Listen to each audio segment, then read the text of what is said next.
Next is Dr. Raynard Washington, Director of the Public Health Department in Mecklenburg County, North Carolina, has already been noted. Dr. Washington, you're now recognized for 5 minutes for an opening statement. Perfect. Good morning. Thank you, Chairman Guthrie, Ranking Member Ashu, and members of the Health Subcommittee. Thank you for having me today to discuss the reauthorization of PAHPA. I am Dr. Raynard Washington, the Public Health Director in Mecklenburg County, which serves the city of Charlotte and the surrounding county and the great state of North Carolina. I also have the pleasure of serving as Vice Chair of the Big Cities Health Coalition, an organization of health officials who lead 35 of the nation's largest metropolitan health departments.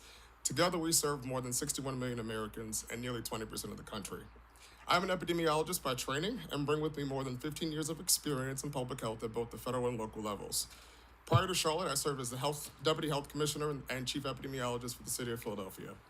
My health department is responsible for protecting and promoting health for more than 1.1 million North Carolinians in our diverse and rapidly growing community, and our health department team has grown to close to 900 over the last few years.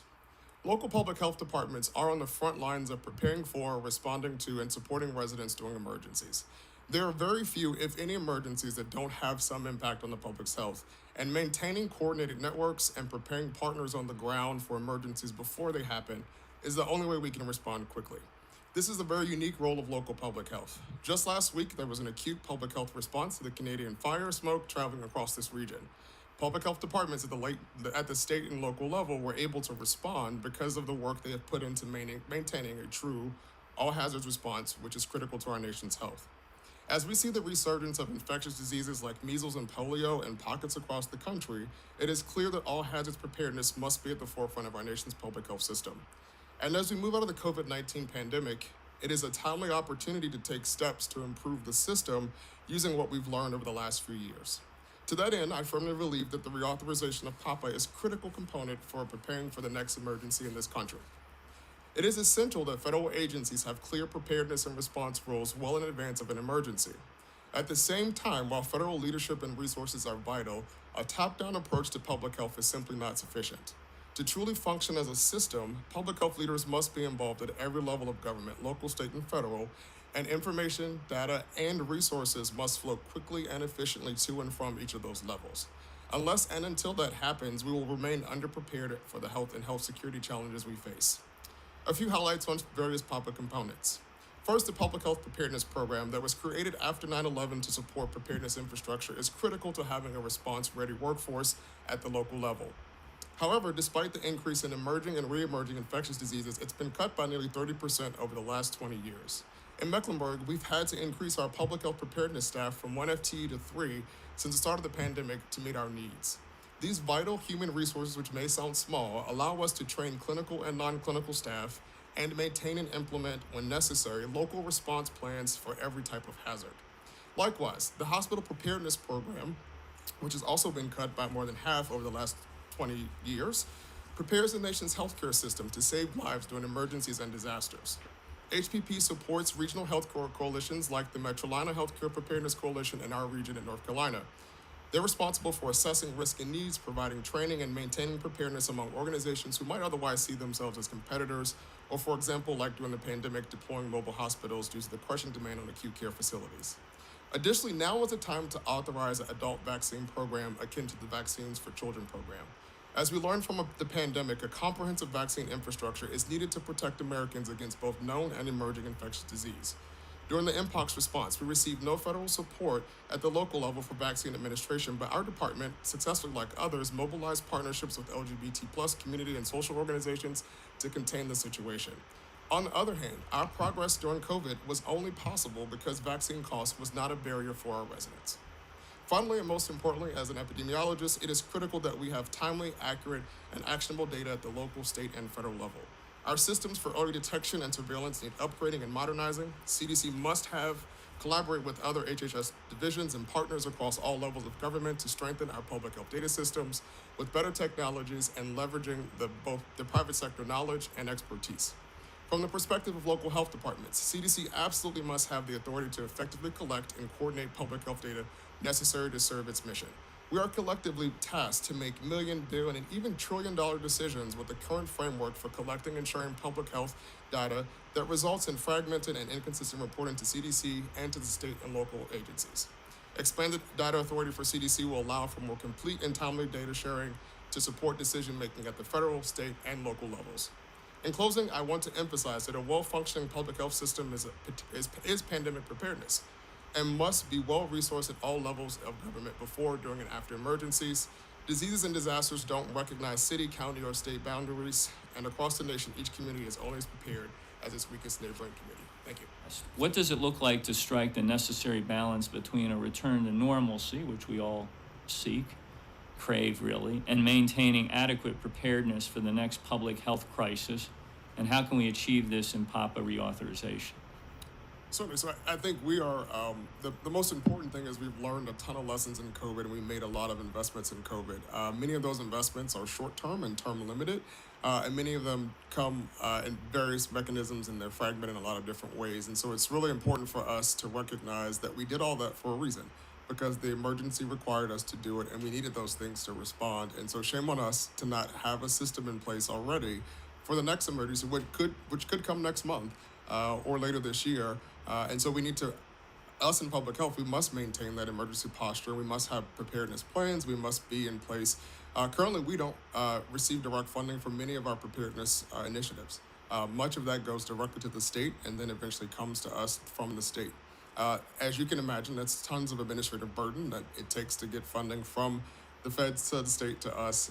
And if we're not prepared, I fear that the next pandemic will have a similar kind of response. Dr. Washington, you've been on the front lines of COVID-19 and responses in your community. In your experience responding to the needs of children during these public health emergencies, how critical is it to have trained healthcare professionals to address the unique needs of kids? And what challenges have you witnessed in recruiting and retaining a workforce with pediatric-specific knowledge? Great, thank you for the question. I think it's certainly important that we have folks with experience to be able to care for children. And I know one real opportunity for us is on the pediatric infectious disease doctor front. It's really important to have those available to us. We are fortunate to have some in our community, but I know that's not the case for many communities in the country, and it remains really important. The most important workforce issue, though, as it relates to our response, really is our nursing and clinical support. And having nursing available, as you know, we're experiencing a national shortage of nurses. We have the same experience in Mecklenburg and the state of North Carolina. And having nurses available to deliver vaccines, to work in shelters, to provide care to families, to work in schools, are all really critical, important, and must be addressed as we think about preparing our workforce.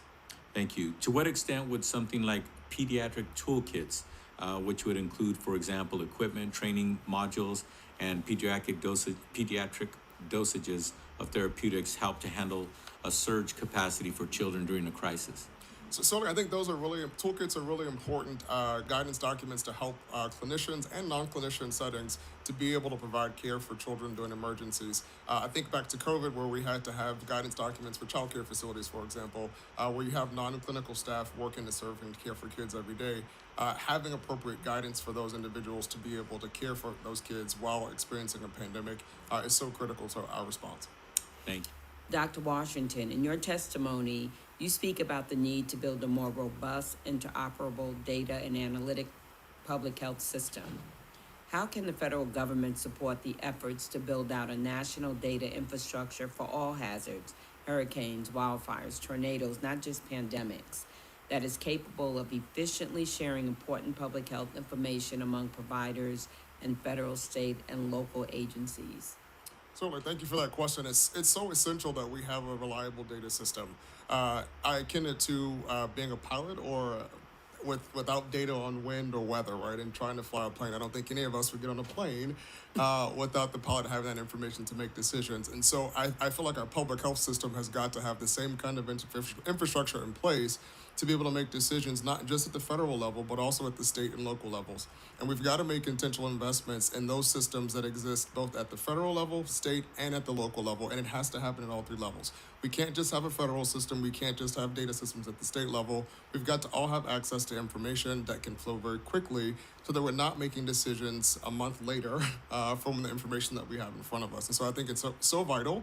And I do think it's important, though, as has been highlighted in this hearing today, that we also partner with the private sector. There's lots of analytic capability, technology solutions that the private sector has to offer, and we should leverage that for the good of government and to protect our people. And can you also speak a bit on what additional cybersecurity enhancements need to happen currently while we are building out the national data infrastructure? Yeah, I think any national data infrastructure has got to have as a priority, as a part of its requirements, appropriate guardrails for cybersecurity. Living in a jurisdiction that's had a hack before, it's so important that we prioritize, just like we prioritize any other healthcare information, data security. And so it's essential that those systems that are built address cybersecurity and protect that information just like we would any other information, both health, financial, or otherwise. Dr. Washington, in your written testimony, you stated that, and I'm quoting, the hospital preparedness program has been cut by more than 50% over the last 20 years and remains stretched due to prolonged emergency responses, increased preparedness and response requirements, and annual discretionary funding not keeping pace with inflation, end quote.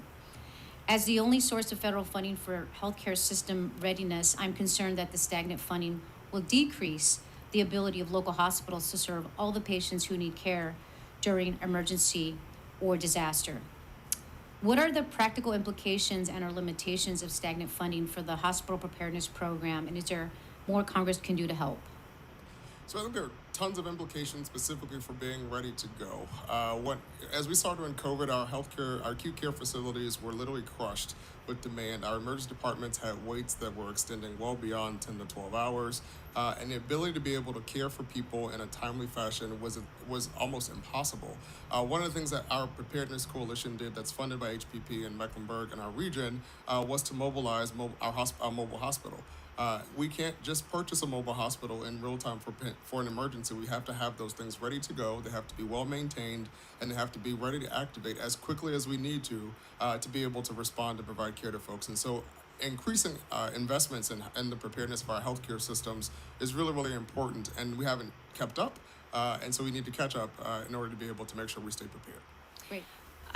Dr. Washington, as a public health director, can you talk about having rapid access to labs, rapid tests ready to go would help with future disaster response? It's absolutely critical. As you have already outlined, testing at the beginning of COVID pandemic was almost virtually impossible. And so we struggled. And again, it's one of those things where you're kind of flying blind. If you don't have information about who has a condition of any kind, you can't contact trace, you can't isolate individuals, and you can't do what we need to do to be able to disrupt transmission. And so it's absolutely vital. And it's important to be able to activate it quickly, as you've already described. And I think having mechanisms in place with both public and private laboratories is really essential. And the last piece I'll say before I'm quiet about this is the workforce. Beyond the laboratory workforce, it's absolutely essential to have the workforce in the community that can actually do the testing, which was a huge challenge for us during the pandemic because we didn't have folks who could do swabbing, and we had to extend capacity for different types, different levels of medical providers to do that. And I think all those things are really essential for us to prepare for now. Amen. Dr. Washington, in your written testimony, you talk about the importance of giving CDC the authority to collect and coordinate public health data necessary to serve its mission, and state that, quote, the current framework for collecting and sharing public health data has resulted in fragmented and inconsistent reporting to CDC and to state and local partners. Can you tell us how the Data and Public Health Act under consideration today would address those problems? Certainly. So I will say, and I agree with what a lot of what you just said, and I appreciate the comments. We must have ability to collect information, and we have to have the ability to collect it in a timely fashion. And having the authority to collect that information without having to negotiate agreements with every single institution, every single state, every single local jurisdiction to be able to share information is a huge administrative and highly inefficient way for us to be able to achieve our goals and to actually have a system where data flows freely between those institutions. I'm not saying it should just flow. It obviously should be as needed, but we've got to have the connectivity. We've got to have the authority that allows us to then move as quickly as possible. When COVID happened, we had to authorize that data about COVID could be collected. It was not a known condition, and so it wasn't reportable. So we had to go through the regulatory process to make it reportable, which takes time.